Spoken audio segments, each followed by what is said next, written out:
Muy buenos días. Está frío, buenos días, ¿eh?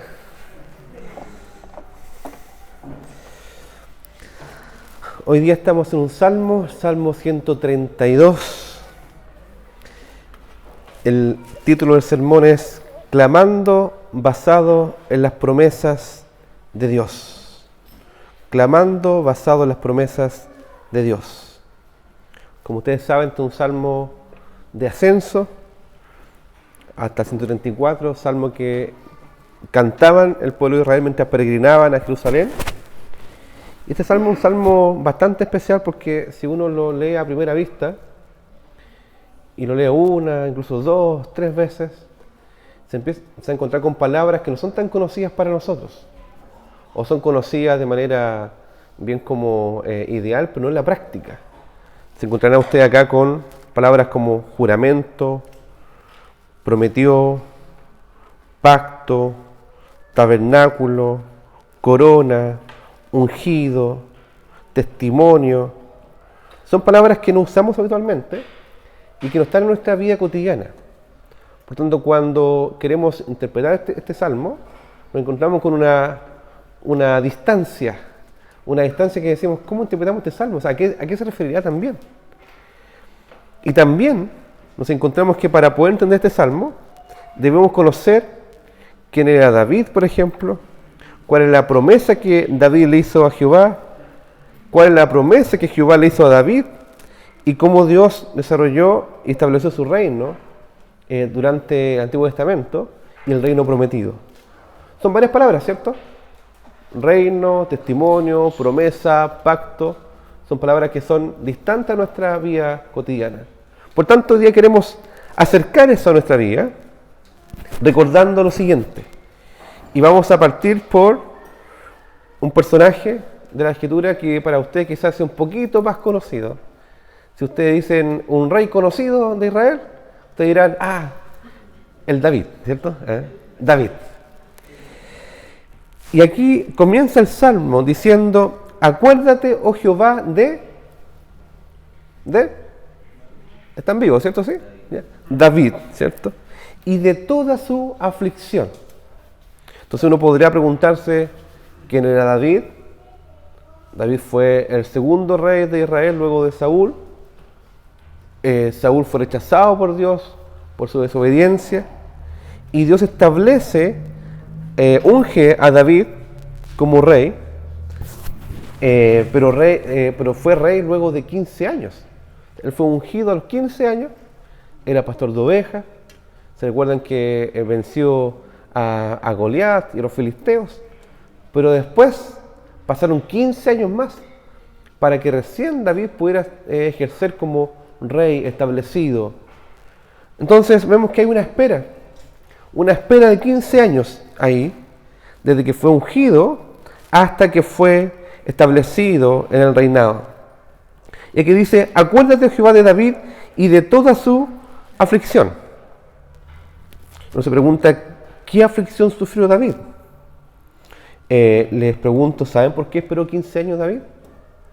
Porque mientras había sido ungido rey, Saúl, el rey de Israel que estaba en ejercicio, aunque ya había sido rechazado por el Señor, acusó y persiguió a David. David enfrentó persecución, enfrentó hambre junto a sus hombres, incertidumbres, peligros, batallas. Él tuvo que además enfrentar el perdonar la vida a Saúl, porque lo tenía ahí justo para llegar y matarlo. Pero el Señor le dijo, no, perdona su vida. Y el Señor libró a David de todos estos males y de todos estos sufrimientos. Dios estaba preparando el corazón de David para ser el rey de Israel. Y pudieran solamente pastorear ovejas, ni solamente ser fiel a su oficio, o ser un vencedor en batalla, sino que pudiera guiar al pueblo de Dios hacia la adoración. David adoraba a Dios. De hecho, lo adoraba privadamente y públicamente. Pero lo que él quería, lo que Dios estaba formando y forjando en el corazón de David, es que hubiera una adoración comunitaria de todo el pueblo de Israel. Ustedes dirán, ¿dónde encontramos esa historia entonces? Está en la Biblia. Si quieren buscar cuándo fue ungido David por Samuel, encontrarán ustedes ese texto en 1 Samuel 16.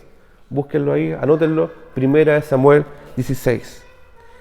Y en 2 Samuel 5, ahí se cuenta que David tenía 30 años cuando comenzó a reinar. Y reinó por 40 años. Periodo de espera, ¿cierto? Entonces volvamos ahora al texto que dice: acuérdate, oh Jehová, de David y de toda su aflicción.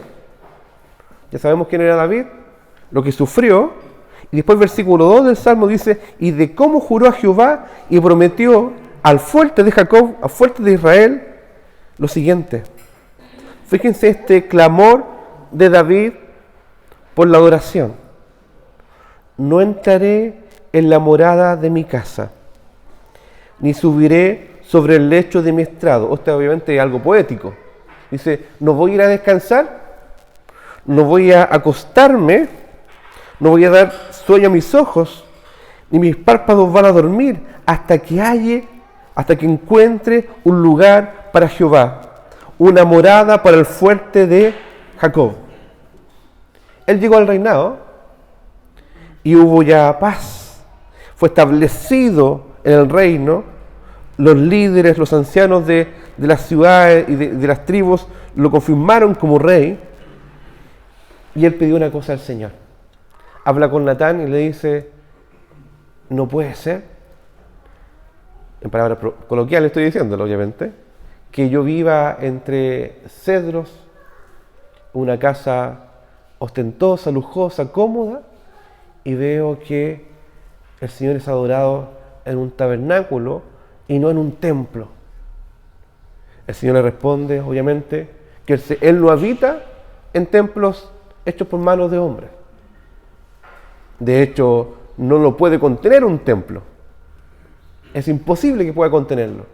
Pero el Señor le dice, ¿sabes qué? Yo he escogido que se construya un templo para la honra de mi nombre y mi gloria en Jerusalén, pero no lo vas a construir tú, lo va a construir tu descendencia.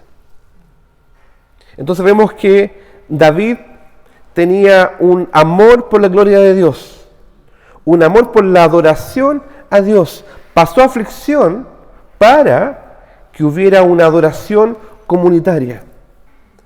Y aquí quisiera que fuéramos juntos desde ya a una aplicación intermedia en el sermón.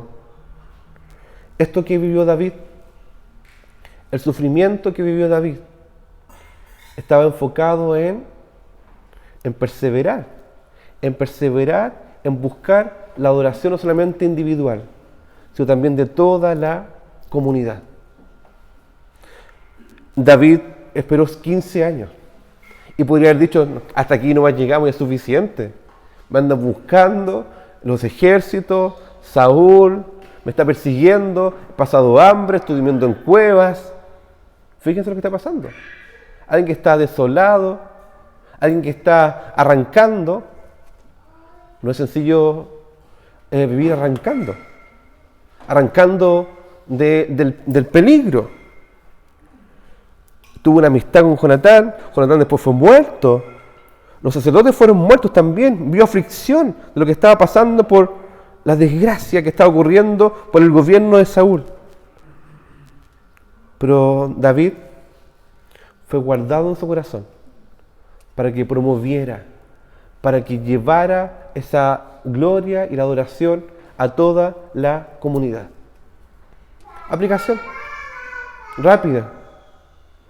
Si estás sufriendo, aprende a sufrir. Aprende a sufrir por y para el Señor. No sufras a la manera tuya. Sufra para que otros puedan rendir la adoración al Señor. Hay un pasaje muy hermoso que está en Corintios que dice que si sufrimos es para ser consolados. Y si somos consolados es para consolar a otros, con la misma consolación que tenemos en Cristo. Entonces vemos que David estaba comprometido con la gloria de Dios, con la oración. Y después relata el versículo 6, he aquí en Efrata lo oímos, lo hallamos en los campos del bosque. Entraremos en su tabernáculo, nos postraremos ante el estrado de sus pies. Aquí está hablando del arca, muy probablemente, que David estuvo determinado en transportarla para la adoración comunitaria. Después vemos versículos 8 y 9 que dice, levántate, oh Jehová, al lugar de tu reposo, tú y el arca de tu poder, tus sacerdotes se vistan de justicia y se regocijen tus santos. Y este pasaje es parte de una oración, es parte de la oración en que Salomón levanta, un clamor que levanta Salomón cuando inaugura el templo. Entonces este salmo muy probablemente fue escrito ahí, fue escrito cuando estaba el templo ya construido. Entonces cuando los discípulos, cuando los peregrinos iban cantando, decían, acuérdate, oh Jehová, de David y de toda su aflicción. Acuérdate de cómo juró adoración. Esa adoración que David quería llevar a Dios es la adoración que cada uno debía llevar también al Señor en Jerusalén, al lugar donde Dios había establecido para la adoración. Pero fíjense que no siempre el reino fue un reino de esplendor. Porque recuerden que si uno ve teología bíblica, podría describir que incluso el reino fue un reino prometido. Al principio fue un reino que está establecido, el Señor gobernando sobre su pueblo, sobre Adán y Eva de manera perfecta. Pero el reino después se perdió, un reino perdido. Pero rápidamente el Señor establece una promesa de un reino prometido. Después, ese reino prometido es establecido. De hecho, establecido por David. Después viene por Salomón. Y se establece. Y en el periodo de Salomón fue un reino esplendoroso. En todo sentido, había bendición, la gloria de Dios estaba en medio del pueblo, pero debido al pecado incluso de David y su familia, la casa real sufrió división, sufrió oprobio, y el reino fue dividido. El reino del norte fue exterminado, el reino del sur fue llevado al exilio, y finalmente vemos que esto que estaba viendo de esplendor quedó en ruinas. Y la pregunta es, ¿qué pasa entonces con esto? Entonces cuando los peregrinos iban a Jerusalén en el periodo de Salomón, recordaban lo que Dios había hecho por medio de David y Salomón. Pero después, cuando el reino fue perdido, tenían que recordar las promesas que Dios había hecho a David y a Salomón. Y vemos acá el versículo 10 como parte de la segunda parte de este salmo, que ustedes pueden ver que en dos partes, del 1 al 9 y del 10 al 18. Comienza el 1 y el 2, y después del 3 al 9, lo que hace es reforzar el mensaje. Y después sigue con el 10 y dice lo siguiente: por amor de David tu siervo, no vuelvas de tu ungido el rostro, porque en verdad juró Jehová a David, y no se retractará de ello. De tu descendencia pondré sobre tu trono. Y uno se pregunta, ¿qué pasó?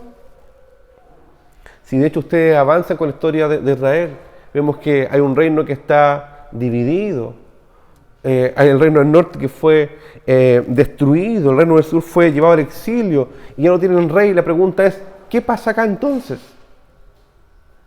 Y así todos iban peregrinando a Jerusalén, con todo derribado incluso, con el tabernáculo, o sea, con el templo derribado incluso, con la ciudad derribada, sin reinado. Y aquí viene el clamor. pero un clamor no basado en las obras humanas, no basado en lo que el pueblo podía hacer.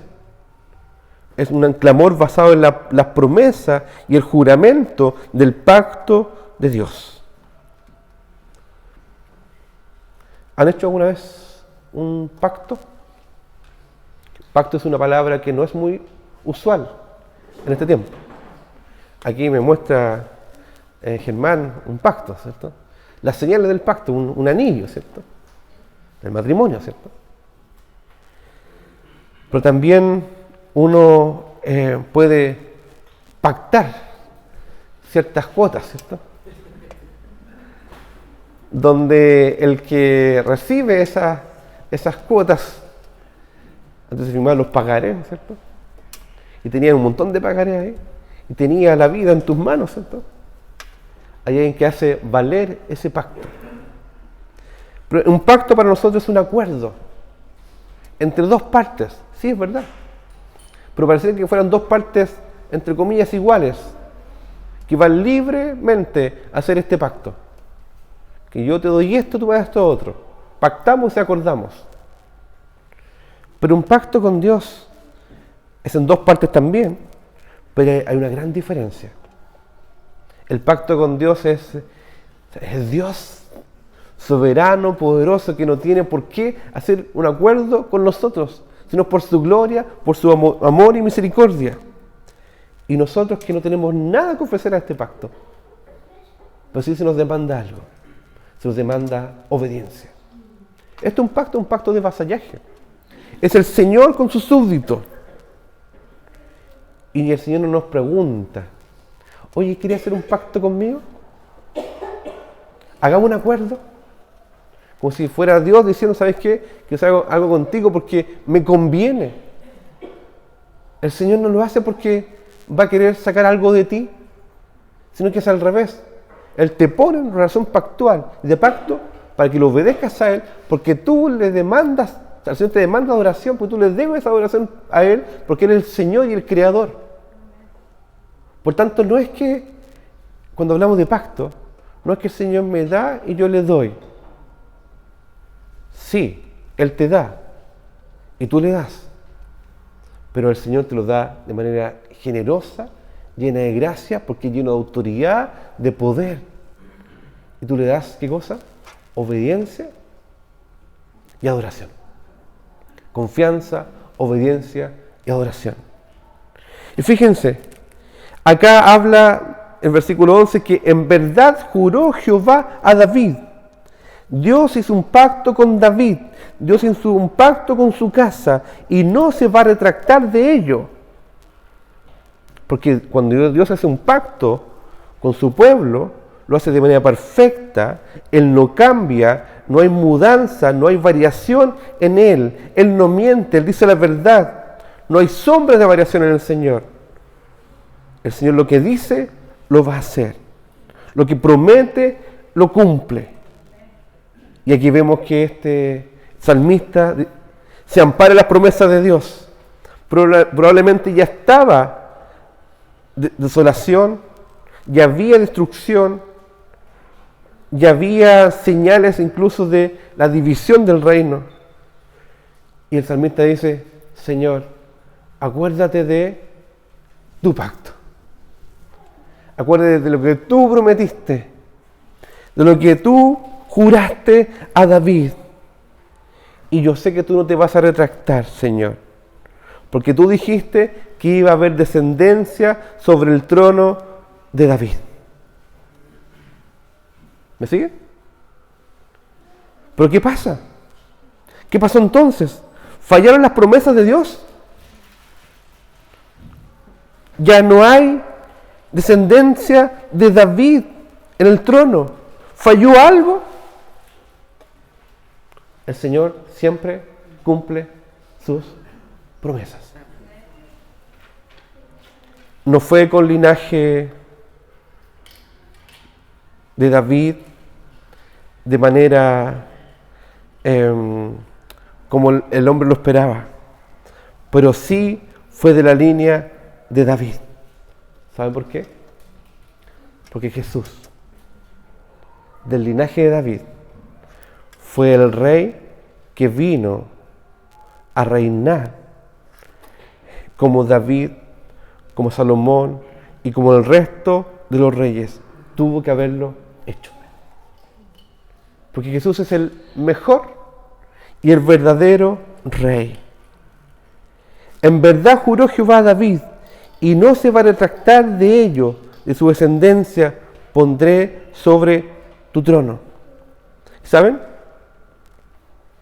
Podemos ir al texto y ver cómo en 2 Samuel 7 vemos cómo David quería establecer un trono, un templo de adoración a Dios. Pero también vemos cómo el Señor, en su misericordia, establece un pacto con la casa de David. De hecho, ustedes lo pueden ver en 2 Crónicas 6, 4 al 11, cuando Salomón recuerda esto y dice lo siguiente: y él dijo, bendito sea Jehová, Dios de Israel, quien con su mano ha cumplido lo que prometió con su boca a David, mi padre. El Señor prometió algo, lo cumplió, diciendo, desde el día en que saqué a mi pueblo de la tierra de Egipto. O sea, este es algo mucho más antiguo incluso que David. Había una orden de bendición del Señor. Ninguna ciudad he elegido de todas las tribus de Israel para edificar casa donde estuviese mi nombre, ni he escogido varón que fuese príncipe sobre mi pueblo, mas a Jerusalén he elegido para que en ella esté mi nombre, y a David he elegido para que esté sobre mi pueblo Israel. Y David mi padre, habla un hijo, hablando de Salomón, hablando de su padre David, tuvo en su corazón edificar casa en el nombre de Jehová, Dios de Israel. Mas Jehová dijo a David mi padre, respecto a haber tenido en tu corazón deseo de edificar casa en mi nombre, bien has hecho en haber tenido esto en tu corazón, pero tú no edificarás la casa, sino tu hijo que saldrá de tus lomos, él edificará casa a mi nombre.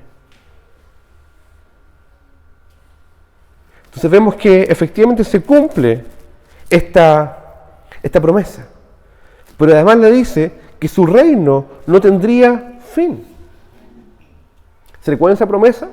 Que Dios hace un pacto con la casa de David, que su reino no tendría fin.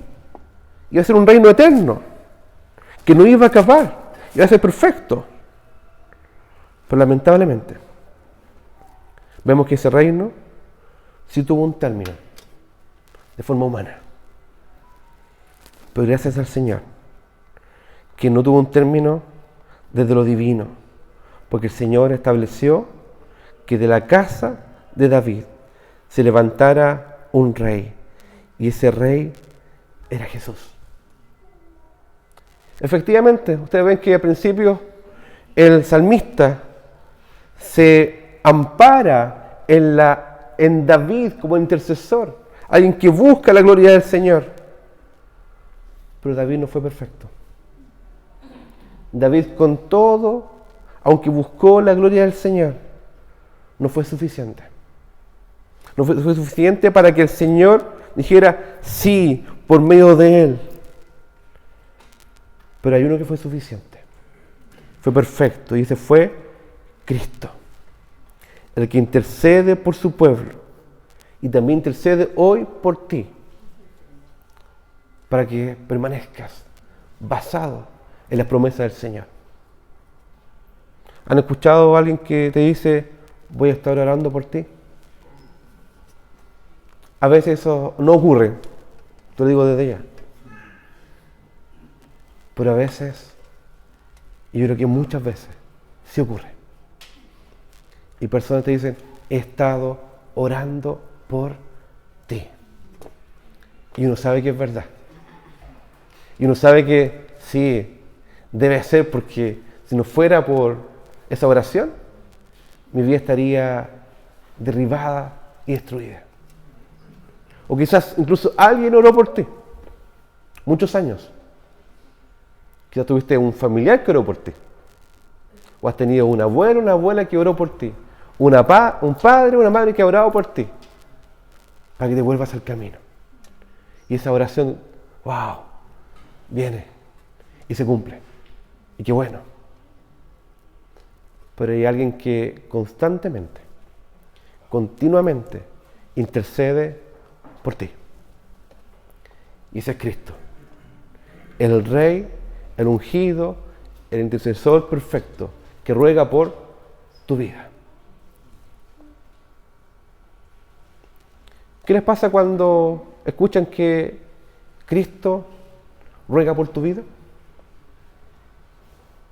Él está orando al Padre para que perseveres, para que te arrepientas de tus malos caminos, para que lo busques de todo corazón, para que confíes, para que te entregues, para que le des gloria y honra, para que le des gloria al único Rey soberano. David fue un buen rey, pero Jesús es el Rey perfecto. No solamente eso, nosotros tenemos un Rey que intercede por nosotros, sino que tenemos un Padre celestial que juró, que prometió, y así como prometió un reino sin fin por medio de Cristo, te incluye a ese reino sin fin por medio de Cristo.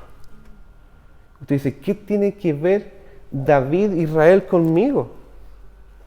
Tiene mucho que ver. Porque el Señor quería levantar un pueblo que adore al único y gran Rey. No solamente de Israel, sino de todas las naciones y de los confines de la tierra. Y ese Rey te está llamando hoy, para que le adores con todo. Y aquí dice en el versículo 10 lo siguiente. Dice, por amor de David, tu siervo, no vuelvas de tu ungido el rostro. Por amor de David, tu siervo, no rechaces a tu ungido. Y uno dice, David ¿fue perfecto en obediencia? No. Pero hay un siervo que fue perfecto en obediencia. Y ese fue Cristo. Pero ¿saben qué? Cristo es perfecto. Fue rechazado. Fue despreciado. Fue despreciado por la humanidad. Ha sido despreciado por nosotros.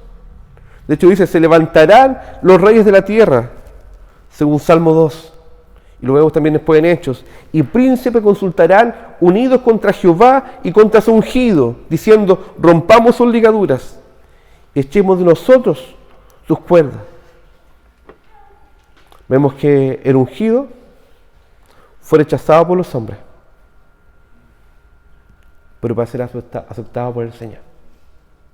Nosotros hemos rechazado al ungido, y el ungido fue rechazado por nosotros. Pero vemos que el Señor acepta a su ungido.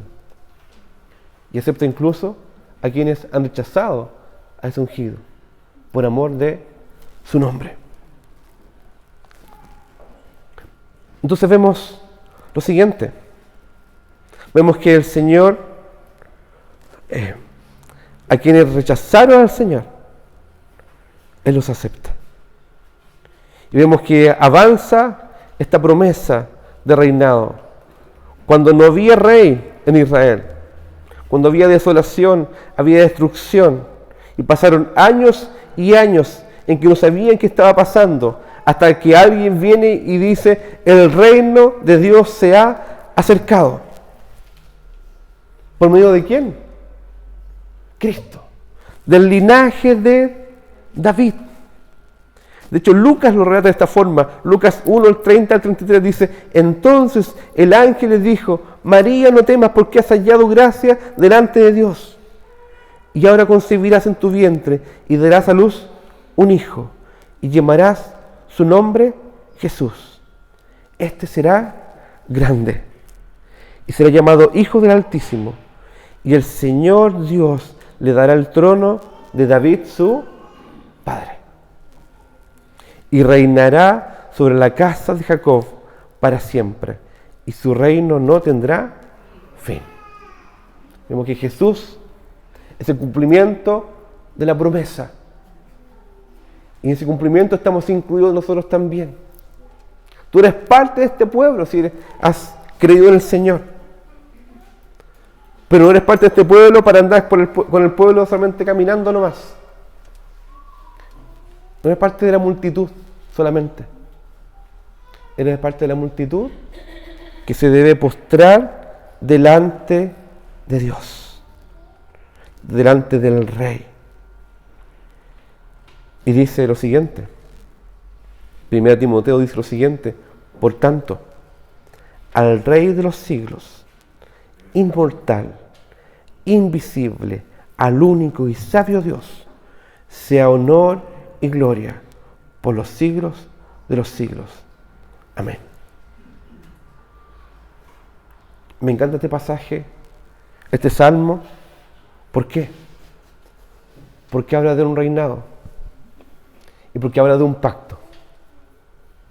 Un reinado que estaba perdido, un reinado que fue prometido, un reinado que fue parcial, un reinado que fue después profetizado, y un reinado que hoy ya está establecido, y un reinado que hoy es necesario proclamar, y un reino que un día será plenamente consumado.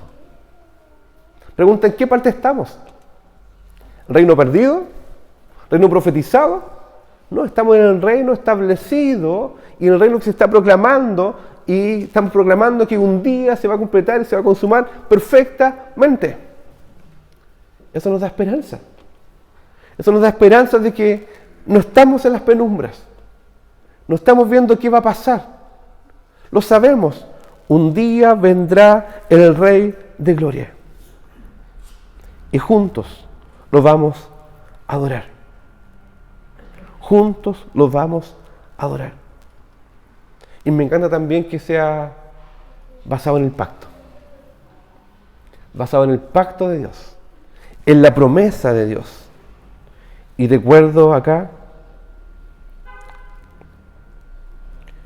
cuando el Señor le da una orden y cuenta a Israel de que Él dio orden de bendecir y no será revocada. Es lo mismo que dice en el Nuevo Testamento, porque irrevocables son los dones y el llamamiento de Dios. Si estás en el Señor, hay una promesa hecha por el Señor. Hay un pacto hecho por el Señor. Un pacto que Él no va a dejar de cumplir. Y Él te va a buscar hasta que tú te rindas a Él. Pero Él te dice: yo soy el Rey. Tú eres el súbdito. Ríndete. Ríndete. Y el Señor quiere buscar delante de Él. Como dice en Apocalipsis, Él quiere buscar sacerdotes y reyes que confiesen al Señor. Voy a leer Apocalipsis 1, que dice lo siguiente: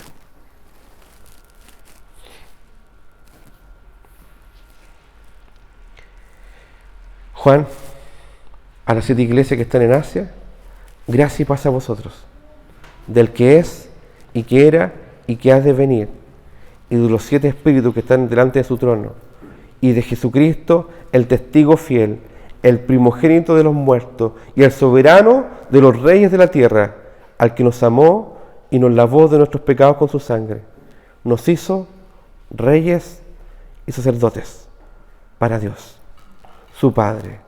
A Él sea gloria e imperio por los siglos de los siglos. Amén. Tú eres parte de este pueblo. Eres parte de reyes y sacerdotes.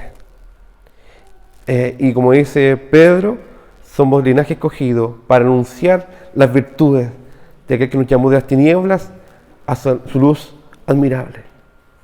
¿Y saben cuál es el fin de la historia? Y aquí, viene con las nubes, y todo ojo le verá, y los que le traspasaron y lo rechazaron, y todos los linajes de la tierra hará lamentación por él. Sí, amén. Yo soy el alfa y el omega, principio y fin, dice el Señor, el que es y que era y que ha de venir, el Todopoderoso.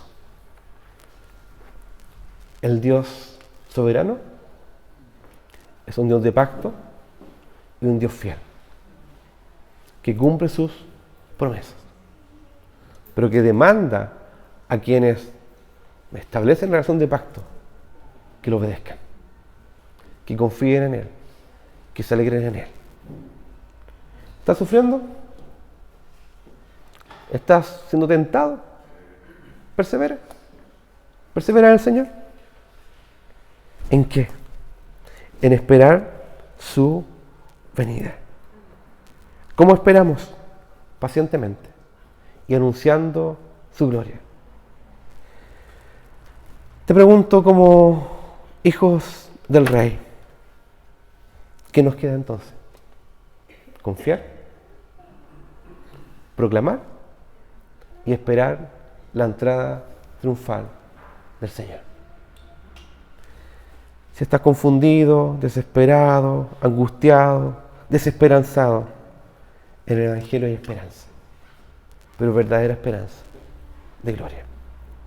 Os invito a que podamos orar y podamos recordar que Dios es fiel, Dios cumple sus promesas y además que tenemos que descansar en Él, obedecerlo como el único Rey soberano. Señor, te damos gracias